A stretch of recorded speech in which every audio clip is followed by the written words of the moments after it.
Hoy día tenemos por primera vez un follow-up, es decir, una segunda entrevista aquí con Manuel Calvelo, así que bienvenido nuevamente, ya parte de aquí del staff, casi parte de la casa, así que...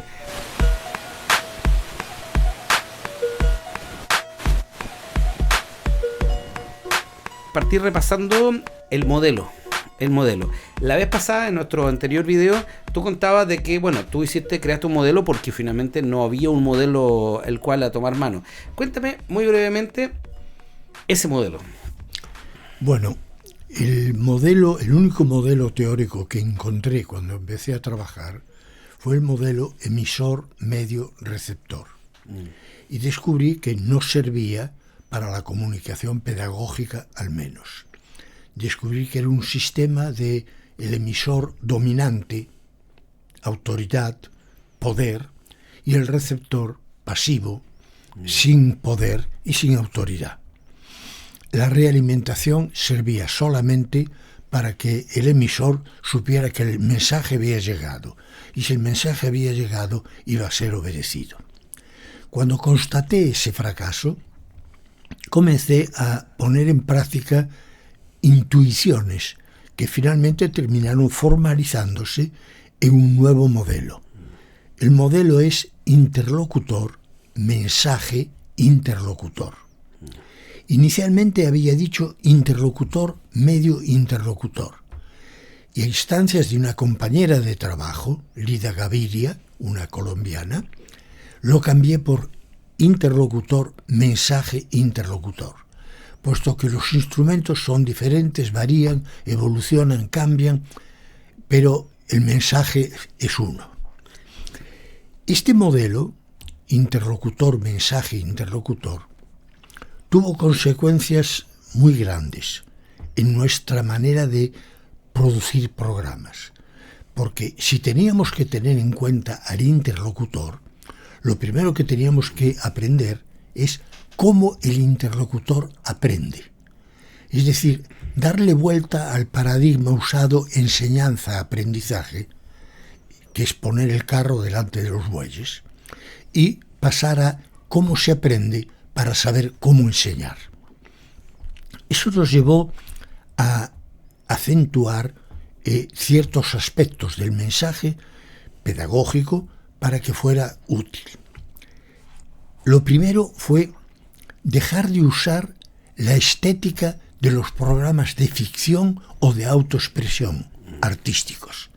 Los apreciamos, los respetamos, disfrutamos de ellos, pero son diferentes a los programas de comunicación pedagógica. Y tratamos intuitivamente de crear una nueva estética de los programas pedagógicos audiovisuales.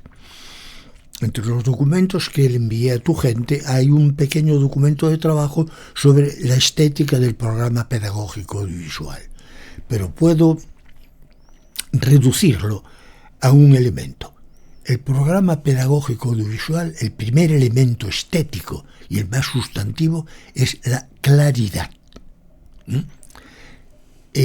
Y lo que descubrimos es que si queríamos producir mensajes para un interlocutor, teníamos que saber cómo lo percibía, cómo lo procesaba y cómo lo ponía en acción.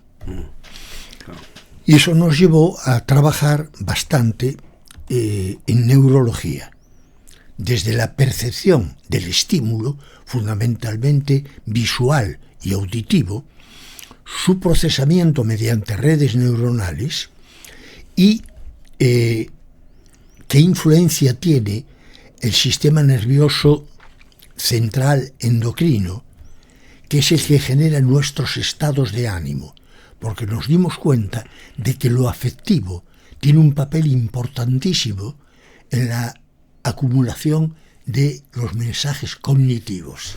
Mira, ahí, por lo que yo entiendo, y lo que yo rescato así como gran síntesis de todo esto, es que uno siempre hemos pensado, por ejemplo, en la educación. Pensemos en el aula, que es quizás un ejemplo, donde era antes, uno se imagina años atrás, ver las películas, donde el profesor, bueno, él llegaba, daba su clase y a él no le importaba si el estudiante no aprendía. Y si el estudiante no aprendía, era problema del estudiante. Y él tenía que ver cómo lo hace. Si él, en cambio, el paradigma nuevo es que el profesor se tiene que cuestionar, decir, bueno, quizás yo estoy enseñando enseñando mal. Y eso es algo nuevo. Entonces él dice, bueno, quizás las capacidades tienen que ser por mi lado. Es decir, dando un ejemplo, como por ejemplo, no es lo mismo, en algún momento leí, dar una clase de matemática a las 8 de la mañana que darla a las 2 de la tarde después del almuerzo. Ahí hay un tema. Y uno lo entiende, porque uno es fácil entenderlo, porque todos hemos estado en esa situación. Pero claro, uno no asimila eso, que con un contenido audiovisual pasa lo mismo también. Así que ahí el cuerpo y la mente funcionan diferentes respecto a ciertas luces, a ciertos colores, a ciertos contrastes. Así que en realidad cuando uno lo escucha suena obvio, pero en el momento que tú creaste esto no era tan obvio. En absoluto. Es más, cuando hice el planteo, en aquellos niveles académicos con los que me relacionaba y a los cuales les hice el planteo, hubo un rechazo total. Porque lo que yo planteaba era que había que estudiar cómo se hacía el aprendizaje para así saber cómo enseñar. Claro. Decirle eso a un pedagogo es insultarlo directamente, ¿no? Si se supone que él es el que sabe cómo enseñar. Claro, el problema es el otro, el problema es el que está recibiendo. Él no sabe, él no entiende. Sí. Y fíjate, la cosa culminó en el sistema de evaluación que utilizamos. Entendimos que la evaluación, primero, es un proceso traumatizante. En segundo lugar, analiza en 90 minutos lo que se aprendió durante un semestre. En tercer lugar, las evaluaciones tienden más a averiguar lo que no sabe el participante que lo que aprendió. Y, por último, se evalúa a uno de los dos componentes del dúo enseñanza-aprendizaje. Se evalúa al que aprende, pero no al que enseña. Y evidentemente, en nuestra visión, el triunfo, el éxito del participante en un curso es el éxito del docente. Y el fracaso del participante es el fracaso del docente. Claro. Pero aquí hemos separado. Los fracasos corren siempre por cuenta del participante. Y esto, si nosotros lo llevamos al tema televisivo, uno en realidad se imagina la televisión, sobre todo en los años que tú creaste esto, en los años 70, más o menos por ahí, 60, 70, uno por lo menos yo me lo imagino, una televisión con un mensaje muy directo a la población, así como ustedes, así como vamos bajando, por ejemplo, noticias o mensajes de la persona que estuviera a cargo del país, es como que vamos entregando una información y tendrán que aceptarlo. Entonces, esta relación también de los dos, por los dos lados de la televisión, que uno se lo imagina muy de una flecha, también es muy interesante. Es decir, ya hoy día quizás es más fácil entenderlo con la multimedialidad que nosotros tenemos, que bueno, uno le habla a un programa, el programa te vuelve, pero en ese entonces también era nuevo. Sí. Totalmente nuevo. Mira, cada vez que aparece una nueva tecnología, produce una sacudida en el área en la cual se lo emplea. La aparición de la imprenta de tipos móviles creó una convulsión. Guerras de religión, la guerra de 30 años, la persecución de hechiceras, migración a América. Fue todo un cambio en el mundo occidental y cristiano, ¿no? La aparición del teléfono algo modificó, pero no mucho. La aparición de la radio indujo a una enorme cantidad de modificaciones en las conductas sociales, porque ciertos eventos eran transmitidos como noticias y llegaban prácticamente en forma simultánea a todo el mundo. Claro. Y además en cada región en su idioma. Claro, porque uno a veces uno se olvida de eso. Yo lo trato de imaginar antes de la aparición de la radio, cuando un gran líder daba un discurso, ese discurso llegaba quizás a 100 personas, 200 personas que estaban en el radio, que podían escucharlo, quizás amplificándolo un poco, y después esa noticia se demoraba semanas o meses en diseminarse, y con lo que conlleva un discurso que se va diseminando como boca en boca. Pero claro, acá literalmente la voz del líder llega a toda la población. Sí, es un cambio paradigmático súper fuerte. Sí. Bueno, ahora estamos viviendo otro cambio, que es, a mi entender, porque fíjate, la radio y la televisión y la prensa escrita no son medios de comunicación, son medios masivos, pero no de comunicación. Comunicación es communis facere, hacer juntos. Y este modelo de emisora-receptor no permite la comunicación. El modelo que yo planteo sí es de comunicación. Entonces yo diferencio los medios masivos de los medios de comunicación. Los medios de comunicación son aquellos que dan voz al interlocutor para el cual se construyen los mensajes, que usa los códigos de ese interlocutor y cuando hay que introducir uno nuevo lo explica antes de usarlo. El usar un código tecnológico nuevo frente a un profano es practicar lo que yo he bautizado como terrorismo académico. Y aparentemente hay gente que una vez que se graduó practica el terrorismo académico intensivamente para lucirse, para hacer notar cuánto sabe, pero con ese discurso se torna inteligible para el destinatario, ¿no? Claro. Entonces, el modelo exige, primero, hablar de temas que importen, que sean necesarios para el destinatario del mensaje. Y si él no lo sabe, y es muy frecuente que no lo sepa, manipulado por la desinformación y la manipulación de los medios masivos. Sí. Bueno, lo que suena a algo muy actual también. Así claro, es de total actualidad. Sí. Entonces, lo primero que tiene que hacer nuestro mensaje es explicarle por qué el mensaje que le vamos a dar tiene utilidad para su vida. A partir de ahí podemos comenzar a desarrollar el mensaje pedagógico. Y el alumno es el que se amamanta. El participante, entendemos que participar es obtener o recuperar espacios de poder social que han sido negados o expropiados. El que adquiere saber, adquiere poder. Y esto creo que lo dijo San Pablo hace más de 2000 años atrás. Y cuéntame, nosotros estábamos, tú estabas contando sobre Perú y estamos hablando, esto es de los años, fines de los años 60 más o menos, ¿verdad? No, estamos hablando del 75 al 89. Ah, claro, después del golpe de Estado chileno, sí.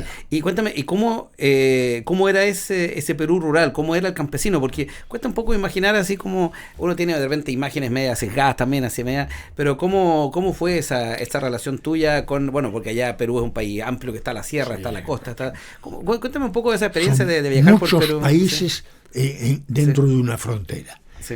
Mira, una de las primeras experiencias que tuve de conocimiento del Perú fue que el CAEM, el Centro de Altos Estudios Militares, citaba una vez al año a ministros.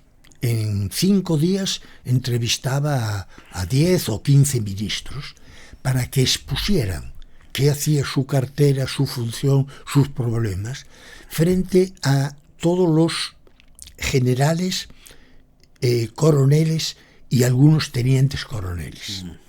Y algunos civiles que participaban en los cursos del CAEM. Y el ministro me pidió que lo acompañara para proyectar algunas imágenes. Bueno, en medio de la charla que viene después, uno de los coroneles se levanta y dice: mire, mi familia tenía un fundo en tal lugar y el fundo marchaba muy bien y con la reforma agraria me lo expropiaron y eso...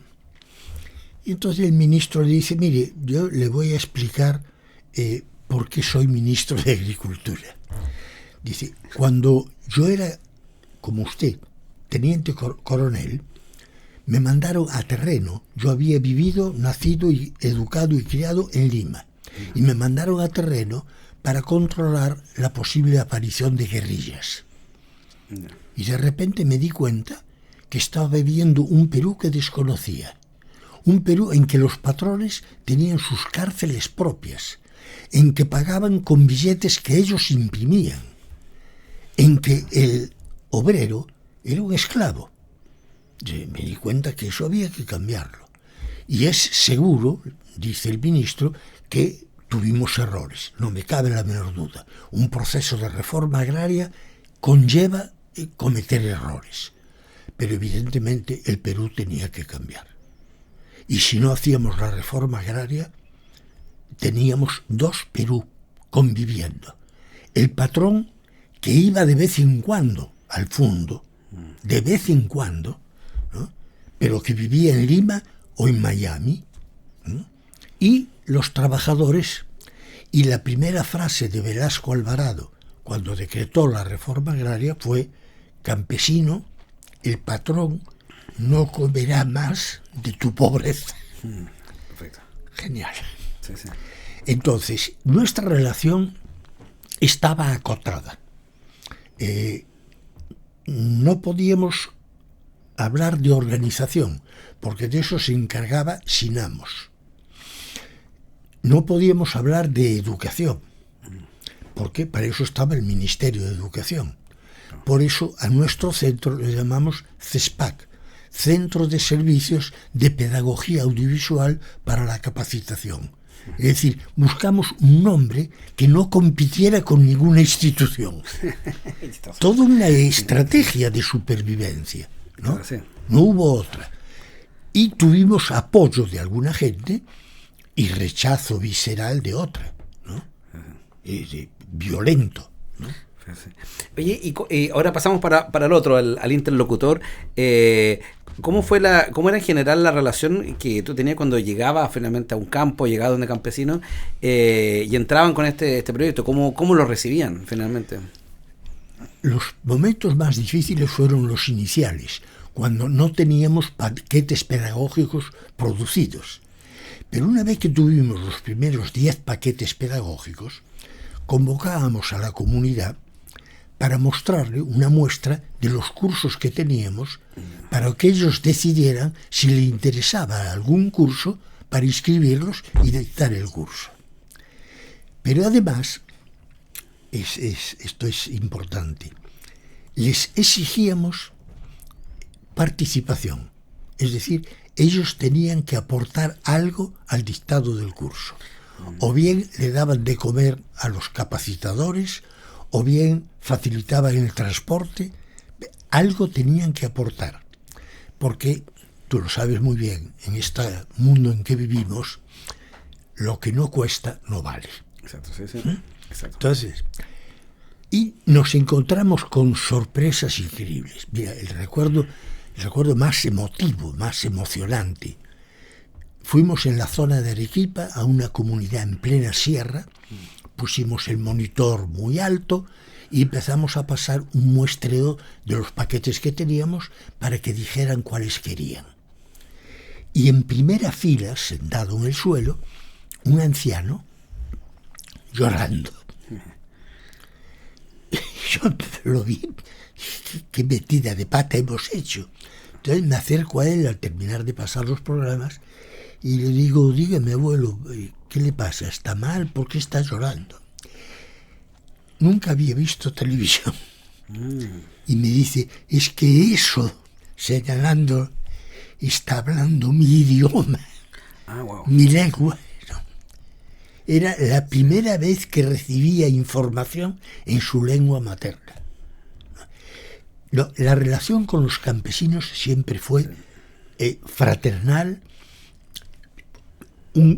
Llevamos a un grupo y aprendimos mucho. Vino un periodo de sequía, entonces tuvieron que hacer pozos artesianos para bombear agua.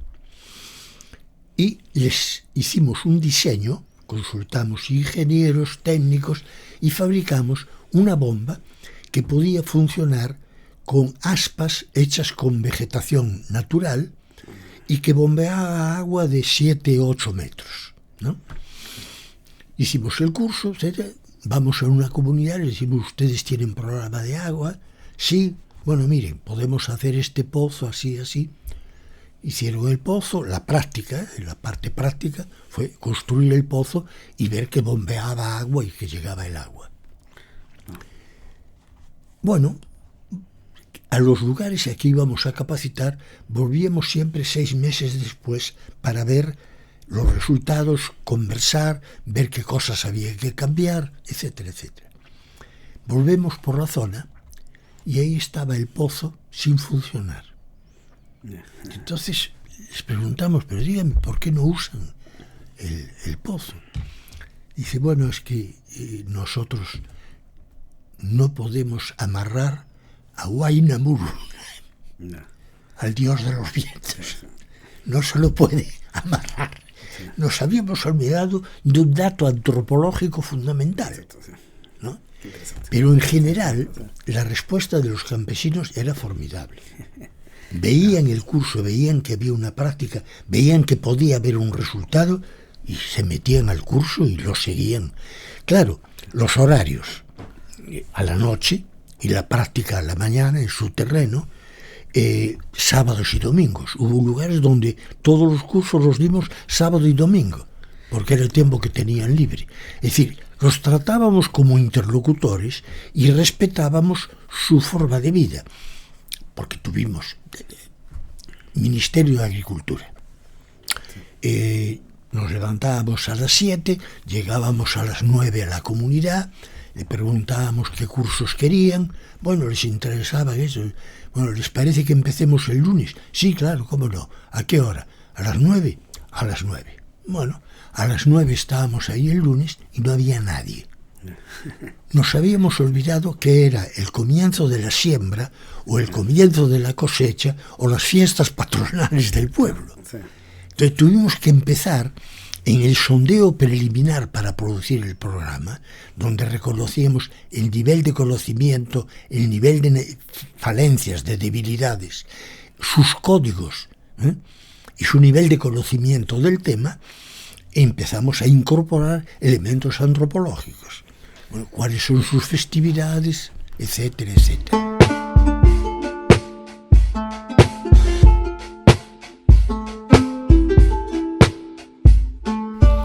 Hay algo que yo encuentro también muy fascinante esto, y que es un tema que, bueno, a mí me gusta mucho la tecnología. Y uno, cuando uno imagina la tecnología en la humanidad que va avanzado, uno generalmente la entiende como un paso que va por después del otro. Sin embargo, hay ejemplos muy interesantes de cuando la tecnología se pega a saltos importantes. Un ejemplo que una vez leía que me agrada mucho, lo que pasó en África con los teléfonos celulares. Resulta que decía que en África, en la mayoría de las comunidades que quedan lejos, nunca tuvieron teléfono, porque tirar cable para allá era muy caro. Pero cuando llegó la telefonía celular, que era bastante más económica, todos empezaron a tener teléfono y de repente toda la comunidad tenía un teléfono. Entonces es como curioso, pasaron de no tener a tener celulares, lo que parece raro, pero en realidad tiene un sentido tecnológico. Y acá un poco, por lo que yo veo, es un poco lo mismo, porque tú decías adelante que muchas de estas comunidades o de los campesinos eran analfabetos. Entonces, claro, uno se imaginaría, bueno, que primero está la educación en papel, toda la cosa, y después venía la audiovisual. Pero acá finalmente se salta la parte de texto y pasamos de esta persona analfabeta a entender imagen y audio, con un texto que sea mínimo. Entonces, por eso yo entiendo esa imagen que decía del viejo este que está llorando, porque claramente él tiene que, también, bueno, yo creo que cualquier persona tiene que tener una frustración respecto de a lo mejor no haber aprendido a leer y le llegaban, me imagino, folletos o libros. ¿Y qué hago con esto? Pero acá hubo finalmente, como dices tú, de verdad entender una empatía con el interlocutor, y más encima en su idioma, que lo encuentro como espectacular. Así, entonces, es verdad que como para mí es un acto empático muy, muy fuerte todo esto. Es decir, de entender no solamente su idioma, donde no necesita leer, sino que además, como dices tú, hay una estructura de entender, bueno, cómo hacemos para que no se fatiguen, cómo hacemos para que no se cansen, una estructura. Entonces, eso en realidad es muy notable y es como suena tan lógico, pero claro, uno trata de decir, wow, parece que no lo era, ¿cómo no existía eso antes? Sí. Mira, nuestras universidades tratan de formar profesionales con muy alto nivel, pero el alto nivel definido desde fuera, desde el norte. Claro. Y cuando tenemos un profesional formado con muy alto nivel, no le damos trabajo. Claro. Tenemos universidades que están trabajando fundamentalmente para proporcionar a los países del norte materia gris gratuita. Formar un doctor en cualquiera de nuestros países, entre gastos familiares, etcétera, etcétera, no tiene un costo menor a $1.000.000. Y una vez que lo hemos formado, lo exportamos, es la materia prima más barata en cuanto a exportación, la materia gris, ¿no? O repensamos la universidad en función de nuestras necesidades, en función de nuestros ecosistemas, en función de nuestra población, o le estamos prestando un muy mal servicio. Mira aquí, la cantidad de gente que abandonó los estudios universitarios y está endeudada hasta aquí con el CAE. ¿Cómo se explica eso? Sí. Le habíamos prometido a la gente que si tenía un título universitario sus problemas estaban solucionados. Y resulta que graduamos gente que queda endeudada durante 40 años. Estamos locos. Yo no puedo entenderlo. Sí, a mí me pasa un tema que yo durante muchos años, y quizás aquí me meto en una autopolémica mía, que yo cuando era dirigente estudiantil, yo no podía entender por qué el Estado no financiaba gratuitamente la universidad. Yo dije, ¿por qué lo hicieron en los años 60, 70 y no ahora que tenemos más recursos?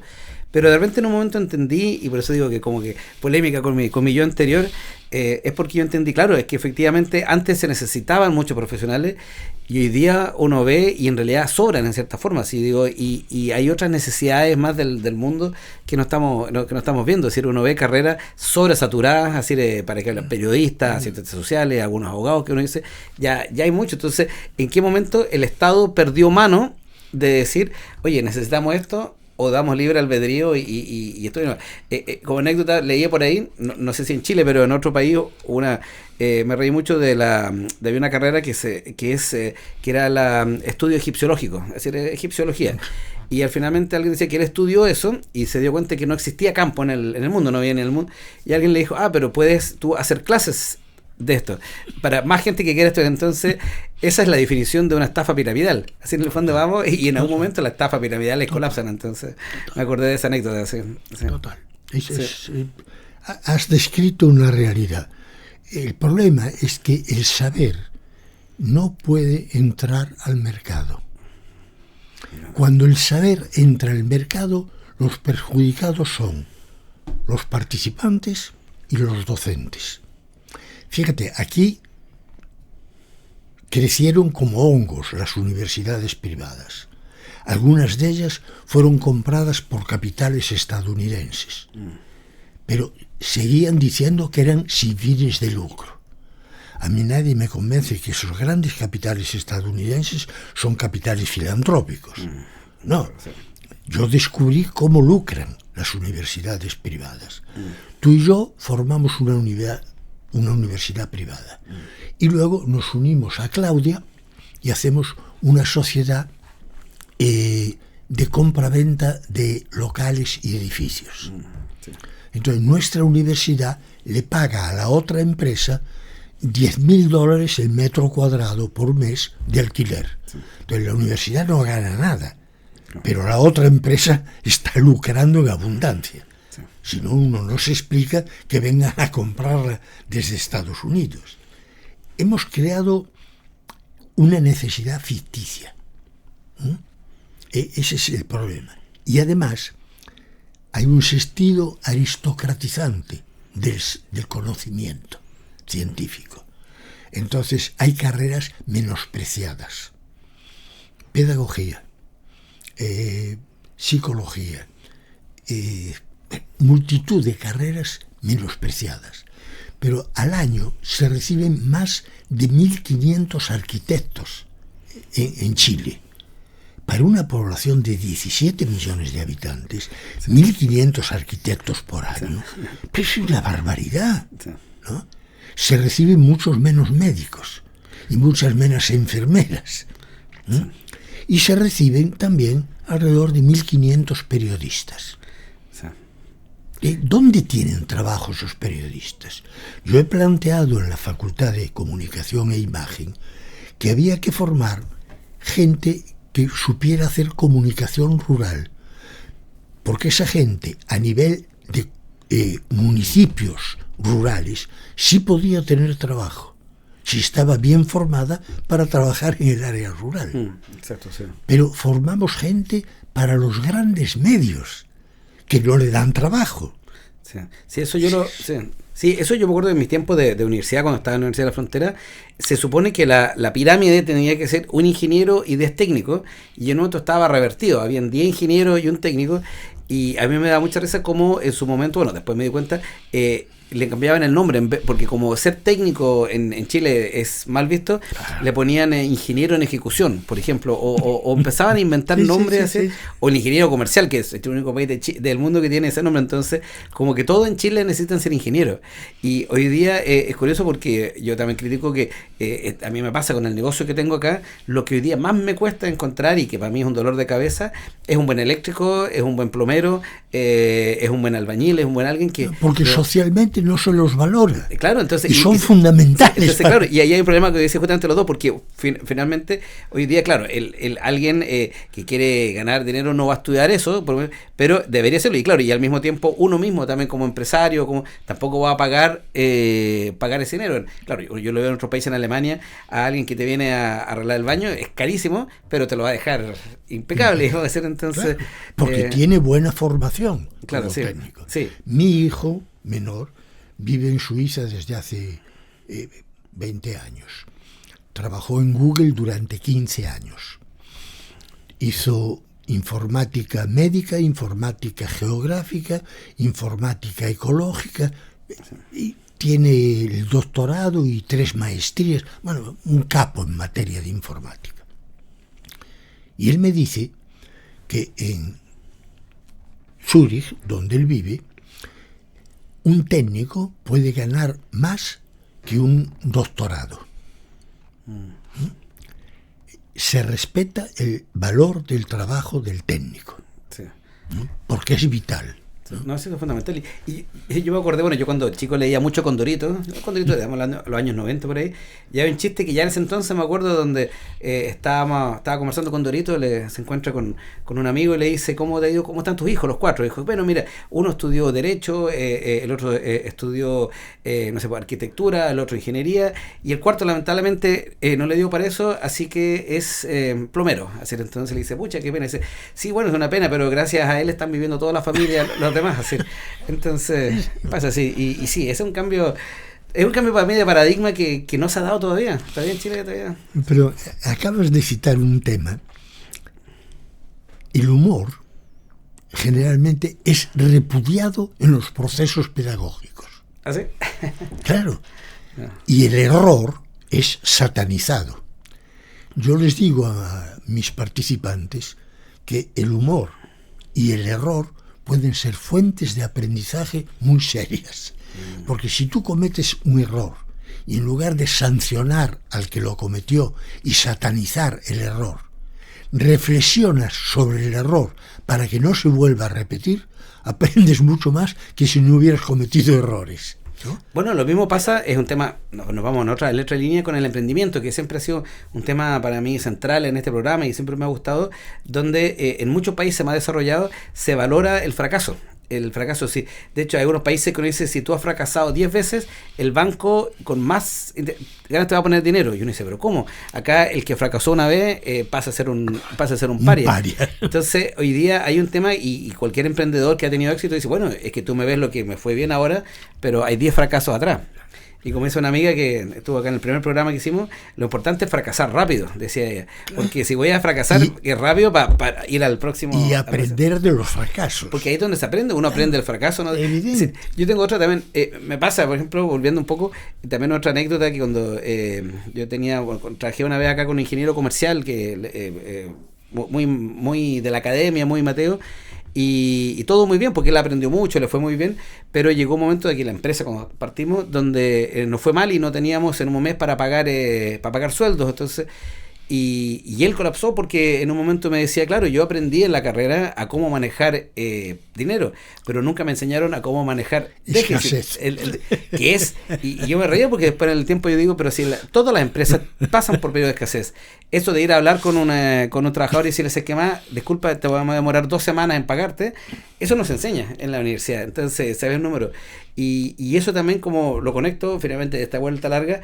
con lo que hablamos del campo. Es decir, ir a enseñarle a alguien al campo, ir a hablar, no es lo mismo que estar en la ciudad, y ahí es algo muy interesante. Entonces yo quería conectar de nuevo contigo, volviendo al eje central, así vamos a saltar tus temas, cuando tú, bueno, partimos más hacia el final, porque tú partimos con Perú, cuando tú estuviste en el campo, Pero antes de eso, tú también estuviste en otros países. Antes, no sé si antes o después. Entonces, no, durante mi permanencia en Perú fui nombrado por la FAO para prestar apoyo fundamentalmente a Honduras, Nicaragua, México, Mali y Corea del Sur. Entonces me desplacé a esos países para trabajar con ellos. Empiezo por Corea. sí, es un tema muy interesante. Llego a Corea del Sur y lo primero voy a trabajar con la Federación Nacional de Cooperativas Agrarias de Corea. Y lo primero que hacen es mostrarme un audiovisual de unos 52 minutos hablando de qué es la cooperativa nacional, hablando de sí mismos, sobre todo de la estructura de la cooperativa, los departamentos, etcétera, etcétera. Y en un momento hay algo que me extraña. Entonces, al terminar les digo, por favor, ¿podrían repetirlo? Se quedaron muy extrañados que alguien pidiera. Lo repitieron y ahí tomé nota. En 52 minutos había no menos de 46 fragmentos de música, todos ellos de música europea y estadounidense. No había una nota ni un instrumento coreano. Se lo hice notar. Si ustedes quieren dar a conocer Corea y la Federación, pongan música, pongan instrumentos coreanos, por lo menos. Se quedaron asombrados, no lo habían pensado. El sonidista le puso la música que le dio la gana. Nunca pensó en que si ese programa era para ilustrar a un extranjero en lo que era Corea, la música de fondo debía ser coreana para ambientarlo, ¿no? Bueno, ahí se interesaron en la propuesta y envié 2 personas que hablaban fluidamente inglés a dar un curso para formarles pedagogos audiovisuales, ¿no?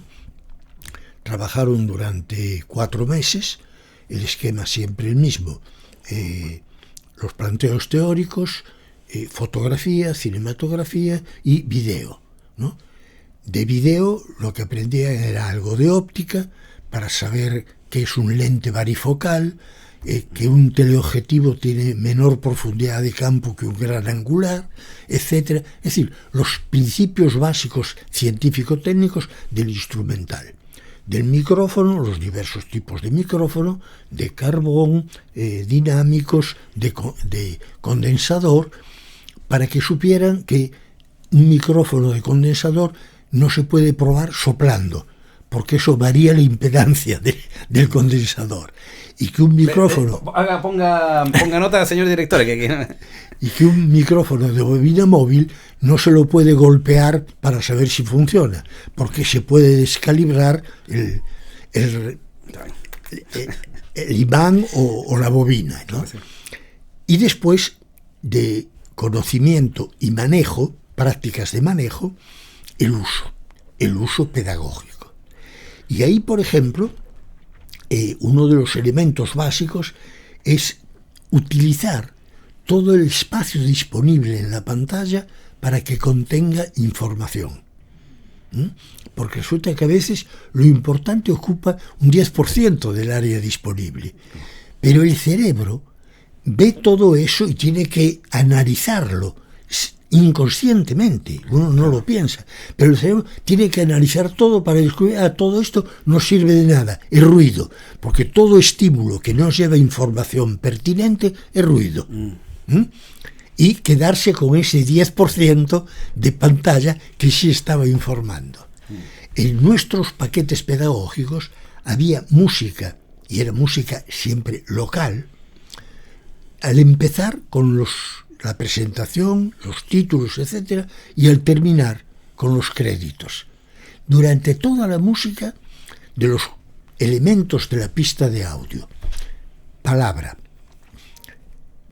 sonido ambiente, música, silencio y ruido, había que eliminar la música y el ruido.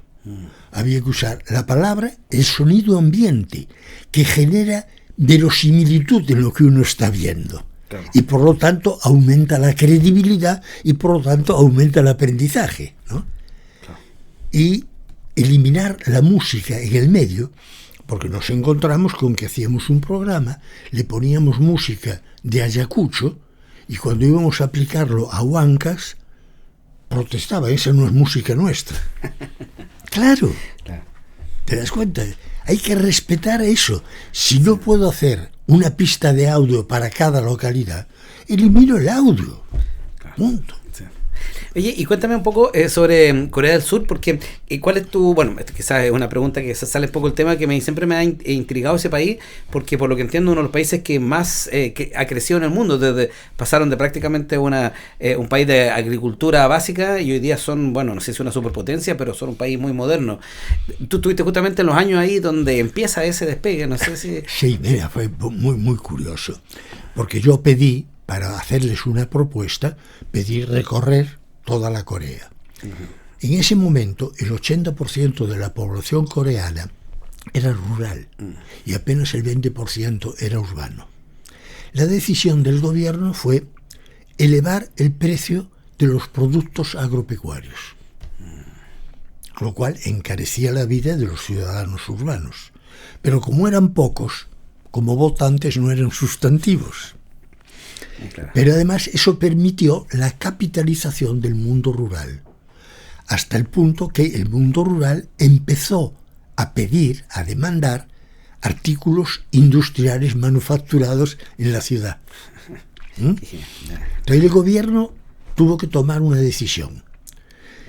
Priorizaron la construcción de buques y los astilleros coreanos siguen siendo de los más grandes del mundo.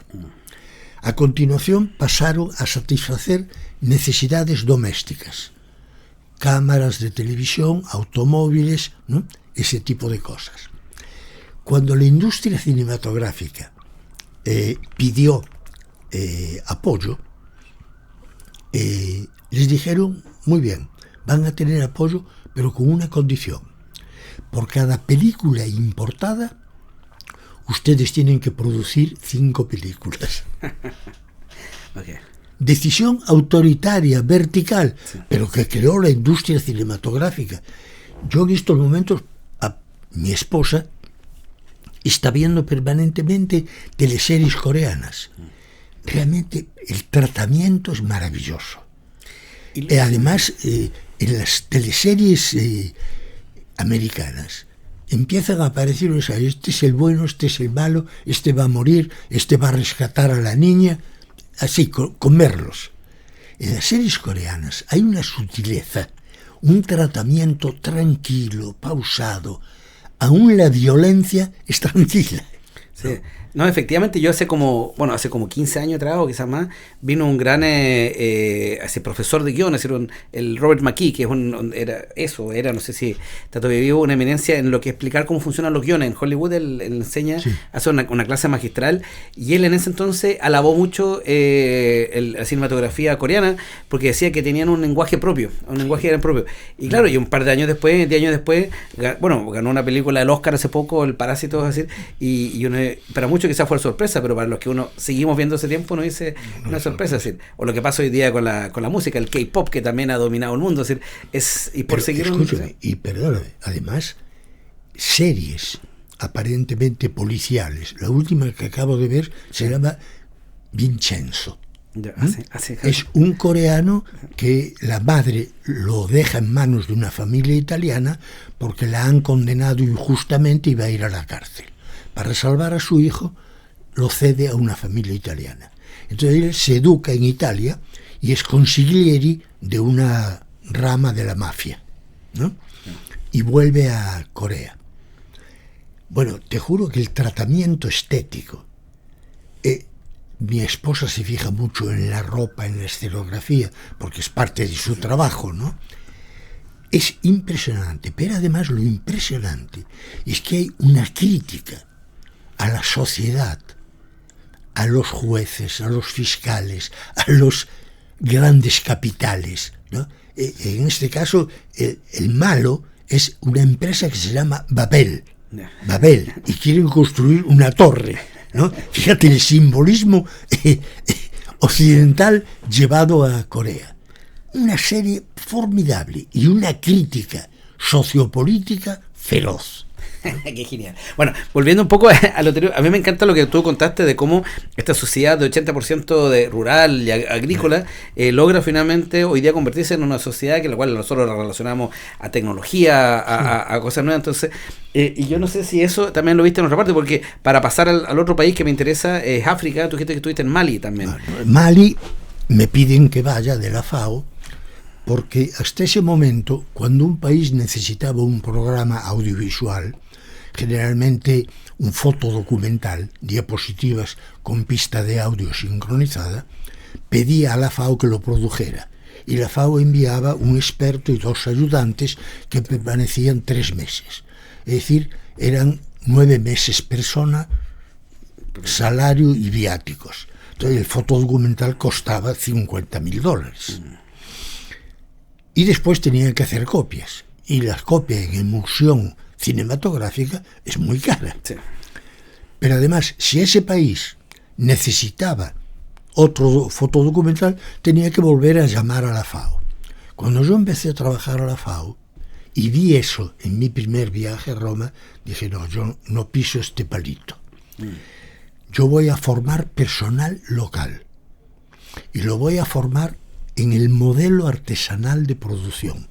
Es decir, todo el mundo tiene que aprender a hacer de todo. La especialización vendrá cuando todos tengan un nivel de calidad productiva aceptable. Y ahí elegiremos los mejores para cada función. Pero especializar de inmediato, yo había hecho la experiencia aquí en Televisión Nacional, donde la especialización elevaba los costos en forma gigantesca. Un camarógrafo en el estudio trabajaba 20 minutos en sus 8 horas de jornada, ¿no? Un absurdo. Entonces, cuando llegué a Mali, les planteé la posibilidad de hacer un curso y formar gente. Y me enviaron 30 personas para que eligiera. Fíjate, todas ellas hablaban una lengua local. Sonincolé, algunas de las lenguas locales, de la tribu de donde venían. Todos ellos hablaban francés, que era la lengua oficial de Mali. Y los demás o hablaban ruso, o hablaban alemán, o hablaban inglés, o hablaban francés, porque se habían formado a nivel académico en estos países. Entonces me encontré con un grupo de élite, ¿no? Nunca había recibido gente de ese nivel para formarla. Y bueno, dimos un curso, los formamos y empezaron a trabajar. Justo en el momento en que el Instituto Cinematográfico de África Oriental cerraba sus puertas, ¿no? Porque era un instituto vinculado fundamentalmente a la producción de obras de autoexpresión y de ficción. Pero nadie se ocupaba de usar esos instrumentos para la educación, ¿no? Bueno, formamos el personal y empezaron a producir programas, etcétera, hasta que empezó todo este proceso hace 12 años, ¿no? De guerra interna, de luchas, y ahí ya no sé qué pasó, ¿no? Pero sí, en todo caso tenían capacidad instalada de muy buen nivel. Sí, qué curioso como, claro, como esos contrastes que hablamos, así como hablamos recién de que Corea del Sur, un país que tenía tanta ruralidad, logró con decisiones gubernamentales, quizás duras o todas las cosas, hoy día convertirse en un referente, y otros países como Mali que finalmente pasan un poco al olvido, que uno se imagina Mali, y son como lugares, claro, uno se imagina problemas, guerras seguramente. Entonces, y además con un agravante, Mali en una época fue un centro comercial de toda África. Era el pasillo por donde circulaban los productos de norte a sur y de sur a norte. Mali vivió un periodo democrático fundamental, pero cuando los europeos invadieron África, resulta que Mali tiene fronteras así, que son líneas rectas, ¿no? Claro. No responden a ningún ecosistema, no responden. Sí. Y tú encuentras Burkina Faso, Mali, etcétera. Ves 3 países así, el norte, Tuaregs, luego Bamako, luego Senincolé, atravesando los 3 países. El colonialismo destruyó la identidad africana, ¿no? Sí. La destruyó totalmente. Bueno, ahora hay algo interesante pasando en Burkina Faso, pero eso da para otro episodio. Eso es un tema ahí que le estaba hincando el diente. Hemos dado un periplo, bueno, por el mundo, porque Asia con Corea del Sur, África con Mali, Sudamérica con Perú. No sé si se me queda uno en el tintero. Dimos cursos en México, en Cuba, en charlas largas de 5 días en Jamaica, dimos cursos en Honduras, en Nicaragua, en Costa Rica, en Venezuela, en Ecuador, para CIESPAL, en Brasil y en Paraguay y en la Argentina. En todos esos lugares dimos cursos para formar personal para diversos ministerios, de agricultura a veces, siempre tratábamos de, cuando era el Ministerio de Agricultura, que incorporara gente de educación. Si era el Ministerio de Educación, que incorporara gente de Agricultura. Pero formamos, mira, a ojo de buen cubero diría, no menos de 500 pedagogos audiovisuales. Ahora, esos pedagogos audiovisuales principalmente relacionados a la ruralidad también, o también otras áreas, ¿sí? Trabajaban fundamentalmente lo rural, pero gradualmente empezamos a trabajar en las zonas urbano marginadas, porque nos dimos cuenta que el poblador de las zonas urbano marginadas era de origen rural y tenía prácticamente los mismos o más problemas de los que tenía en su lugar de origen. Vamos a saltarnos ahora un poco al presente, quiero tocar 2 temas del presente. Uno, porque tú viviste una época, tú viviste varios golpes de Estado también, así como lo hablamos en el programa anterior ahí. También tú viviste reformas agrarias, no solamente en Chile, también en Perú, en lo cual viviste todo ese, y la reforma agraria, bueno, obviamente con todo el peso político, histórico que tienen, es decir, entonces, hoy día, ¿tú cómo ves hoy día, o cuando tú vas a los campos, cómo ves hoy día el mundo rural, los campesinos, el mundo agrícola rural, con respecto a antes, si retrocedimos, si avanzamos, ¿cómo ves tú hoy día la situación? Mira, la veo bastante dura para el campesino llamado de subsistencia. Se lo llama de subsistencia, pero produce el 70% del feijoao que se consume en Brasil. Y produce más del 40% del café que exporta Colombia, pero se le sigue llamando campesino de subsistencia. De nuevo, ahí tenemos criterios académicos que lo sancionan hasta con la denominación, ¿no? El problema que tenemos hoy es que un pequeño grupo de grandes empresas multinacionales son responsables en este momento de la producción del 70% de los alimentos que consumimos. Y los estudios de algunos economistas demuestran que en el cinturón cerealero de los Estados Unidos, para producir 1 caloría de alimentos, se consumen 9 calorías de combustibles fósiles no renovables. Sí, ¿qué esa estadística? ¿Sí? Además, cada hectárea es cultivada con el criterio de optimizar la producción. Y lo que importa no es, aquí uso categorías de la economía marxista, lo que importa no es el valor de uso, el alimento, sino el valor de cambio, en cuánto se puede vender.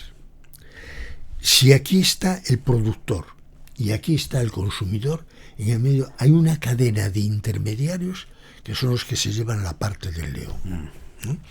Y estas grandes empresas multinacionales han intensificado de tal manera la producción de agroquímicos y últimamente la última moda, semilla mejorada. Semilla mejorada para ellos, ¿no? Porque es una semilla que no se reproduce. Y ahí estamos, víctimas de estas grandes empresas transnacionales que producen no por el valor de uso, sino por el valor de cambio. Y nuestros campesinos, los pobres, se han quedado prácticamente sin tierra. Por eso, cuando yo veo la lucha que libran los mapuche por recuperar Wallmapu, la encuentro totalmente justificada. Porque cuando vine aquí por primera vez, estudié a los cronistas españoles que hablaban de un sistema de agrosilvopasturas depurado, inteligente, sostenible, un modelo de trabajo rural que daría envidia hoy. Y cuando llegué, me encontré un campesino totalmente miserable, maltratado. Un campesino que con lo que sueña es con ir a la ciudad, porque el campo no le da soluciones, ¿no? Eso es terrible.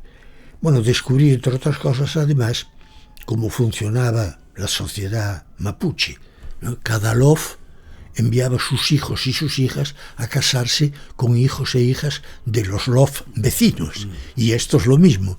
Por esa razón nunca hubo guerras internas.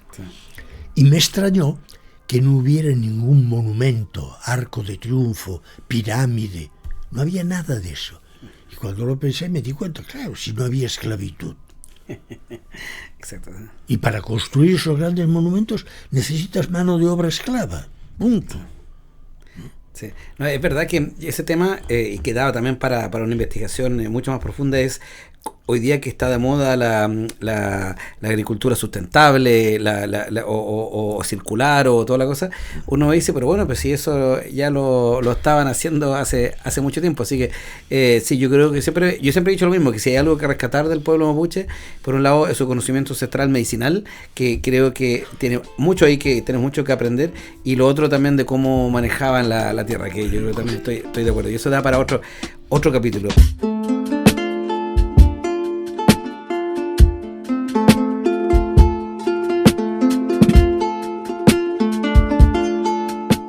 Ahora que se vienen modelos de lenguaje muy fuertes, se vienen modelos de inteligencia artificial donde seguramente va a cambiar la pedagogía para siempre. Uno ve esta idea futurista que uno veía en los supersónicos de repente, donde los profes van a ser quizá un robot, que yo creo, y personalmente creo que ese robot va a ser más empático y va a ser mejor quizá incluso pedagogo, discutible eso quizá que una persona real, pero hablábamos de que eso no quizás deshumaniza al pedagogo, pero la idea no es deshumanizar al estudiante o al participante, como dices tú. Entonces, ¿qué opinión tienes tú sobre este futuro donde finalmente no se trata solo de aprender, sino que también tenemos ese vínculo social con los compañeros? Es tan o más importante que a veces que el aprendizaje. Sí. Digamos, la socialización comienza para el niño en el entorno familiar, y el niño va a repetir las pautas que ve en el entorno familiar. El padre golpea a la madre, él va a golpear a su compañera. El padre bebe, él va a beber. El padre fuma, él va a fumar. Digamos, eso se adquiere hasta los 6 años de edad. Luego llega al colegio. Y el problema en el área rural es que el colegio es de diseño estrictamente urbano. Estrictamente urbano. En cuanto a diseño de las aulas, para empezar, en cuanto al diseño del currículum y en cuanto a la formación de los docentes. Quieren trabajar con los niños rurales igual que se trabajaría con los niños urbanos. Y hay una diferencia fundamental, cultural. El niño rural tiene una mayor capacidad sensorial porque ha estado permanentemente expuesto a estímulos dados por la naturaleza. El niño urbano, el mayor estímulo que recibe es el ruido de escape de los motores a explosión de los automóviles. ¿no? Ese es el ruido ambiental que más lo forma. Yo creo que las nuevas tecnologías pueden tener dos funciones y dos destinos. Lo que me preocupa mucho, pero mucho, es que en el campo de la inteligencia artificial yo veo por ahora dos errores fundamentales. Uno es del lenguaje, pero detrás del lenguaje hay una ideología. Se habla de las máquinas inteligentes. Si hay algo inteligente, es el programa. La máquina es la máquina más simple que ha creado el ser humano. Es simplemente una máquina que lee 0 y 1 a alta velocidad. Pero nada más. Hasta una palanca necesita 3 puntos. Desde el punto, entonces, hablar de máquinas inteligentes me pone un poco, en fin, ¿no? Sí. Ese es el primer problema que yo encuentro. El segundo es que en el último siglo y medio, siglo de crecimiento acelerado de las tecnologías, salvo hace 2 siglos, Ada Lovelace, que trabajó con Babbage en una computadora analógica, ¿no? Y hay un programa de cómputo que se llama Ada, en homenaje, pero ni en el diseño de las máquinas, ni en el diseño de los programas hay participación sustantiva de pedagogos y de mujeres. Eso me da un miedo pánico, ¿no? Porque si no hay esa participación, los programas van a tener un sesgo general pavoroso, y eso me asusta. Tendría que haber más mujeres, más pedagogos y más negros, por hablar, es decir, de otras razas, no creo en las razas, de otro color de piel, muchos más trabajando en esto. Y fíjate, Estados Unidos ha tomado la prioridad, la delantera, ha avanzado mucho, pero China no le está muy lejos. Yo diría que dentro de 20 años, pobre Estados Unidos, los chinos le van a pasar por encima de ida y de vuelta, ¿no? Y son de color amarillo, ¿no? Entonces, ese sesgo de género, de profesión, no hay docentes trabajando ni en el diseño de los programas ni en el diseño de las máquinas. Entonces, el resultado va a ser un sesgo patriarcal del norte, ¿no? Donde nuestras culturas van a estar ausentes, ¿no? Yo a cualquiera que aquí, en Temuco, trabaje con o en inteligencia artificial, le recomendaría empezar a pensar en crear programas mapuche. Creo que eso es una necesidad. En Perú recomendaría quechuas, aymaras, shipibos, aguarunas. En México, bueno, hay 56 etnias diferentes, ¿no? Sí. Bueno, yo creo que, yo me voy con la tarea. La segunda parte, nosotros lo hemos conversado mucho acá de que cada país, incluso cada región, necesita una inteligencia artificial o un programa acorde a su propia realidad. No habíamos considerado la importancia de un pedagogo dentro del equipo. Yo creo que si hay algo que me llevo de esta conversación es eso. Así que sí, porque es verdad que uno realmente no lo ve, y cuando tú lo explicas parece muy obvio, pero es verdad, como esas cosas cuando uno, es decir, en retrospectiva parece obvio, pero en el momento así que vamos a tomar eso. Yo soy parte de una corporación de inteligencia artificial, estamos tratando de pelear por tener IAs locales, regionales, estamos viendo temas con ya es Mapudungún, pero claro, lo pedagógico también. Así que creo que estas 2 charlas que hemos tenido hace un par de meses, o semanas, ¿cuántos meses ya?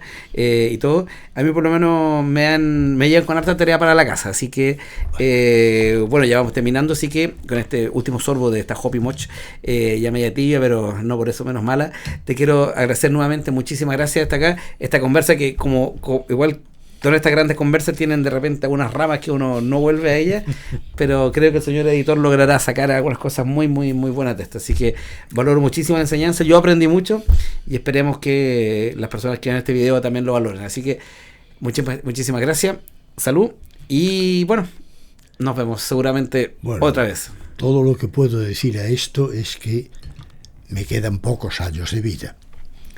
Tú sabes qué edad tengo, 93 años. Y lo que quiero es, en el tiempo que me queda, compartir lo que aprendí con otros que puedan utilizarlo.